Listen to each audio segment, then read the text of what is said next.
ಸ್ನೇಹಿತರೆ, ಎಲ್ಲರಿಗೂ ಶ್ರೀ ಸಾಯಿ ಚಾನೆಲ್ಗೆ ಸ್ವಾಗತ. ನಾನು ಈ ವಿಡಿಯೋದಲ್ಲಿ ನಿಮಗೆ ಶ್ರೀ ಸಾಯಿ ಸಚ್ಚರಿತ್ರೆಯ ವಿವಿಧ ಪಾರಾಯಣ ಕ್ರಮಗಳನ್ನು ತಿಳಿಸಿಕೊಡುತ್ತೇನೆ. ಶ್ರೀ ಸಾಯಿ ಸಚ್ಚರಿತ್ರೆಯು 54 ಅಧ್ಯಾಯಗಳನ್ನು ಒಳಗೊಂಡಿರುತ್ತದೆ. ಶ್ರೀ ಚರಿತ್ರೆಯನ್ನು 1, 2, 3, 5, 7, 11, 21 ಅಥವಾ 51 ಅಥವಾ 108ರ ಸಂಖ್ಯೆಯಲ್ಲಿ ಪಾರಾಯಣ ಮಾಡಬಹುದು. ನಿಮಗೆ ಅನುಕೂಲವಾಗುವಷ್ಟು ಸಂಖ್ಯೆಯನ್ನು ನೀವು ಪಾರಾಯಣ ಮಾಡುವ ಮೊದಲೇ ನಿರ್ಧರಿಸಿಕೊಳ್ಳಬೇಕು. ಶ್ರೀ ಸಾಯಿ ಸಚ್ಚರಿತ್ರೆಯ 54 ಅಧ್ಯಾಯಗಳನ್ನು ಪಾರಾಯಣ ಮಾಡುವ ಸಪ್ತಾಹ ಕ್ರಮ, ಅಂದರೆ 7 ದಿನದಲ್ಲಿ 54 ಅಧ್ಯಾಯಗಳನ್ನು ಪಾರಾಯಣ ಮಾಡುವ ಕ್ರಮ ಹೀಗಿದೆ.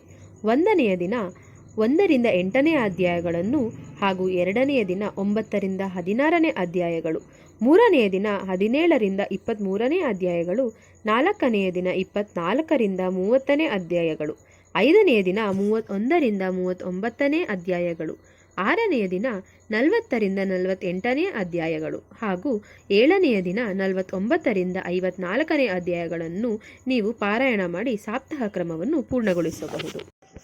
ವಾರ್ಷಿಕ ಕ್ರಮ ಅಂದರೆ ಒಂದು ಪೂರ್ತಿ ವರ್ಷ 12 ತಿಂಗಳು ನಾವು 54 ಅಧ್ಯಾಯಗಳನ್ನು ಹೇಗೆ ಪೂರ್ಣಗೊಳಿಸುವುದು ಅಂತ ಕೇಳಿದರೆ, ವಾರ್ಷಿಕ ಕ್ರಮ ಪ್ರತಿ ಗುರುವಾರದಂದು ದಿನಕ್ಕೊಂದು ಅಧ್ಯಾಯ ಮುಗಿಸಿದರೆ 1 ವರ್ಷದಲ್ಲಿ ಪಾರಾಯಣ ಮುಗಿಯುತ್ತದೆ. ಶ್ರೀ ಸಾಯಿ ಸಚ್ಚರಿತ್ರೆಯ ಪಾರಾಯಣದ ವಿಶೇಷ ಫಲವನ್ನು ಯಾವ ರೀತಿ ನಾವು ತೆಗೆದುಕೊಳ್ಳಬಹುದೆಂದರೆ, ನಾವು ಏಕಾದಶ ಕ್ರಮವನ್ನು ಪಾಲಿಸುವುದರಿಂದ ಶ್ರೀ ಸಾಯಿ ಸಚ್ಚರಿತ್ರೆಯ ವಿಶೇಷ ಫಲವನ್ನು ನಾವು ನಮ್ಮದಾಗಿಸಿಕೊಳ್ಳಬಹುದು.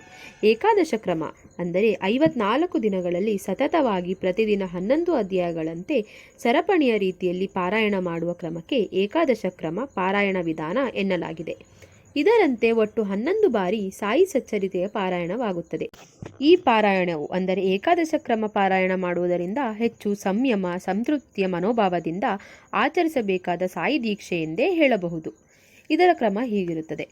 ಪಾರಾಯಣ 1 ಪ್ರಥಮ. ಇದರಲ್ಲಿ ನಾವು 1ನೆಯ ದಿನ 1ರಿಂದ 11ನೇ ಅಧ್ಯಾಯಗಳು, 2ನೆಯ ದಿನ 12ರಿಂದ 22ನೇ ಅಧ್ಯಾಯಗಳು, 3ನೆಯ ದಿನ 23ರಿಂದ 33ನೇ ಅಧ್ಯಾಯಗಳು, 4ನೆಯ ದಿನ 34ರಿಂದ 44ನೇ ಅಧ್ಯಾಯಗಳು, 5ನೆಯ ದಿನ 45ರಿಂದ 1ನೇ ಅಧ್ಯಾಯಗಳು.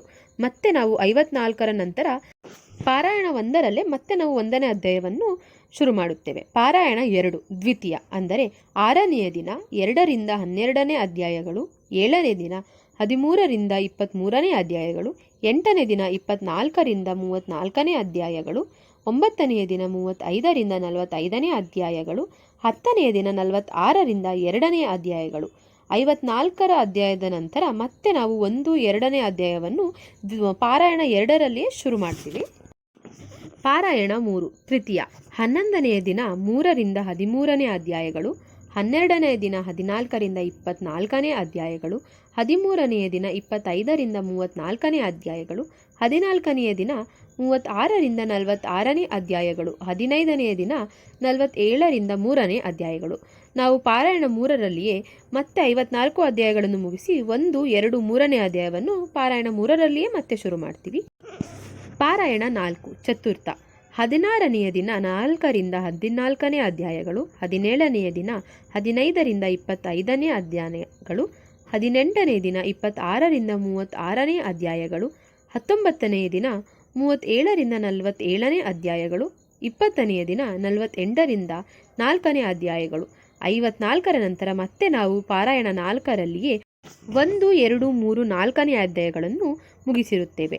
ಪಾರಾಯಣ 5 ಪಂಚಮ 21ನೆಯ ದಿನ 5ರಿಂದ 15ನೇ ಅಧ್ಯಾಯಗಳು, 22ನೆಯ ದಿನ 16ರಿಂದ 26ನೇ ಅಧ್ಯಾಯಗಳು, 23ನೇ ದಿನ 27ರಿಂದ 37ನೇ ಅಧ್ಯಾಯಗಳು, 24ನೆಯ ದಿನ 38ರಿಂದ 48ನೇ ಅಧ್ಯಾಯಗಳು, 25ನೆಯ ದಿನ 49ರಿಂದ 5ನೇ ಅಧ್ಯಾಯಗಳು. ಅಂದರೆ ಪಾರಾಯಣ 5ರಲ್ಲಿ ನಾವು 54 ಅಧ್ಯಾಯಗಳನ್ನು ಮುಗಿಸಿ ಮತ್ತೆ 1, 2, 3, 4ನೇ ಅಧ್ಯಾಯಗಳನ್ನು ಇಲ್ಲಿಯೇ ಮುಗಿಸಿರ್ತೀವಿ.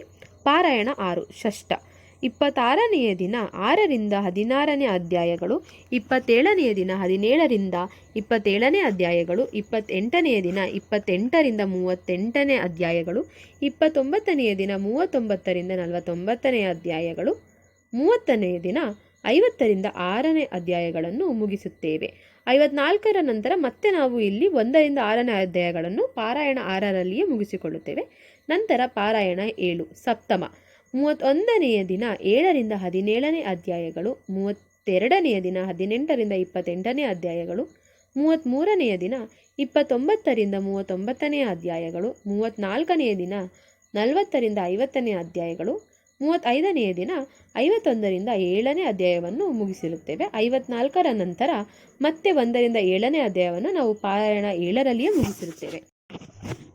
ಪಾರಾಯಣ 8 ಅಷ್ಟಮ 36ನೆಯ ದಿನ 8ರಿಂದ 18ನೇ ಅಧ್ಯಾಯಗಳು, 37ನೆಯ ದಿನ 19ರಿಂದ 29ನೇ ಅಧ್ಯಾಯಗಳು, 38ನೆಯ ದಿನ 30ರಿಂದ 40ನೇ ಅಧ್ಯಾಯಗಳು, 39ನೆಯ ದಿನ 41ರಿಂದ 51ನೇ ಅಧ್ಯಾಯಗಳು, 40ನೆಯ ದಿನ 52ರಿಂದ 8ನೇ ಅಧ್ಯಾಯಗಳು.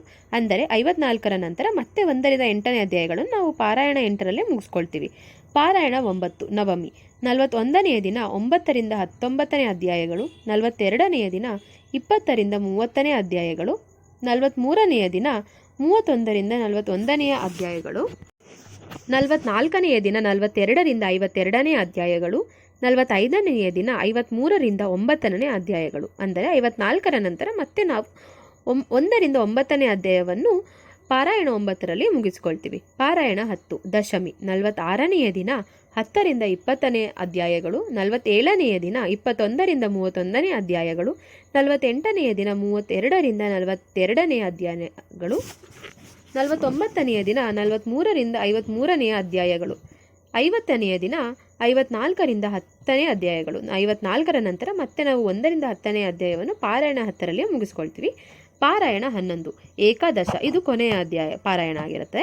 51ನೆಯ ದಿನ 11ರಿಂದ 21ನೇ ಅಧ್ಯಾಯಗಳು, 52ನೆಯ ದಿನ 22ರಿಂದ 32 ಅಧ್ಯಾಯಗಳು, 53ನೆಯ ದಿನ 33ರಿಂದ 43ನೇ ಅಧ್ಯಾಯಗಳು, 54ನೆಯ ದಿನ ಕೊನೆಯ ದಿನ 44ರಿಂದ 54ನೇ ಅಧ್ಯಾಯಗಳನ್ನು ಮಾಡಿ ಪಾರಾಯಣವನ್ನು ಸಮಾಪ್ತಿ ಮಾಡಬಹುದು.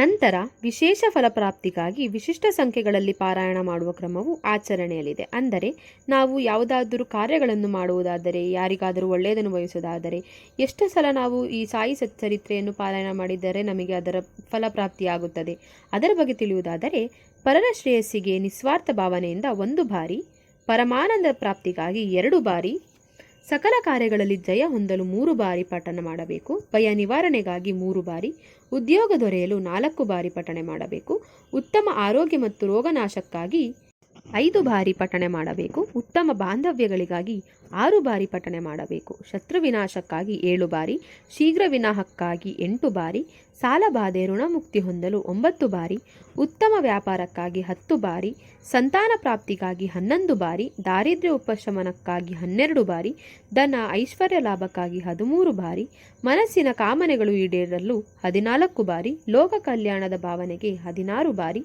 ನವಗ್ರಹಗಳು ದೋಷ ಪರಿಹಾರಕ್ಕಾಗಿ 17 ಬಾರಿ, ಶುಭ ಪ್ರಯಾಣದ ಅನುಕೂಲಕ್ಕಾಗಿ 18 ಬಾರಿ, ಕಲಾಕ್ಷೇತ್ರದಲ್ಲಿ ಸಾಧನೆಗೆ 19 ಬಾರಿ, ಸ್ಥಿರಾಸ್ತಿಗಳ ಪ್ರಾಪ್ತಿಗಾಗಿ 21 ಬಾರಿ, ವಿಶೇಷ ಜ್ಞಾನಾರ್ಜನೆಗಾಗಿ 54 ಬಾರಿ ಪಾರಾಯಣವನ್ನು ಮಾಡಬೇಕು. ಇವೆಲ್ಲ ಕ್ರಮಗಳು ನಾವು ನಮ್ಮ ಕಾರ್ಯಗಳನ್ನು ಮಾಡಿಕೊಳ್ಳಲು ಅಥವಾ ನಮ್ಮ ಮನಸ್ಸಿನ ನೆಮ್ಮದಿಗಾಗಿ ಪಾರಾಯಣವನ್ನು ಮಾಡಬಹುದು. ಈ ವಿಡಿಯೋ ನಿಮಗೆ ಇಷ್ಟವಾಗಿದ್ದಲ್ಲಿ ಲೈಕ್ ಮಾಡಿ, ಶೇರ್ ಮಾಡಿ, ಹಾಗೂ ಇನ್ನು ಇತರ ವಿಷಯಗಳಿಗಾಗಿ ಶ್ರೀ ಸಾಯಿ ಚಾನಲನ್ನು ಸಬ್ಸ್ಕ್ರೈಬ್ ಮಾಡಿ. ನಿಮಗೆ ಶ್ರೀ ಸಾಯಿ ಸಚ್ಚರಿತ್ರೆಯ ಪಾರಾಯಣಗಳು ಬೇರೆ ಎಲ್ಲೂ ಸಿಗ್ತಾ ಇಲ್ಲ ಅಂತಂದರೆ ನಾನು ನನ್ನ ಚಾನಲಲ್ಲಿ ಶ್ರೀ ಸಾಯಿ ಸಚ್ಚರಿತ್ರೆಯ ಪಾರಾಯಣಗಳನ್ನು ವಿಡಿಯೋ ಮಾಡಿ ಹಾಕಿದ್ದೇನೆ. ನೀವು ಅದನ್ನು ಸಹ ನೋಡಬಹುದು. ಅದರಿಂದ ನೀವು ಕೇಳಿಸ್ಕೊಳ್ಳೋದ್ರಿಂದಾದರೂ ನಿಮಗೆ ಅದೇ ತರಹದ ಫಲಪ್ರಾಪ್ತಿ ಆಗುತ್ತದೆ. ಶ್ರೀ ಸಾಯಿ ಸಚ್ಚರಿತ್ರೆಯ ವಿವಿಧ ಪಾರಾಯಣ ಕ್ರಮಗಳ ಬಗ್ಗೆ ನಿಮಗೆ ಏನೇ ಸಂದೇಹವಿದ್ದರೂ ನೀವು ನನಗೆ ಕಮೆಂಟ್ ಮಾಡಿ, ನಾನು ನಿಮಗೆ ರಿಪ್ಲೈ ಮಾಡ್ತೀನಿ. ನಿಮ್ಮ ಸಂದೇಹಗಳನ್ನು ಆದಷ್ಟು ಪರಿಹಾರ ಮಾಡಲಿಕ್ಕೆ ಪ್ರಯತ್ನ ಪಡ್ತೀನಿ. ಶ್ರೀ ಸಾಯಿನಾಥಾಯ ಮಂಗಳಂ.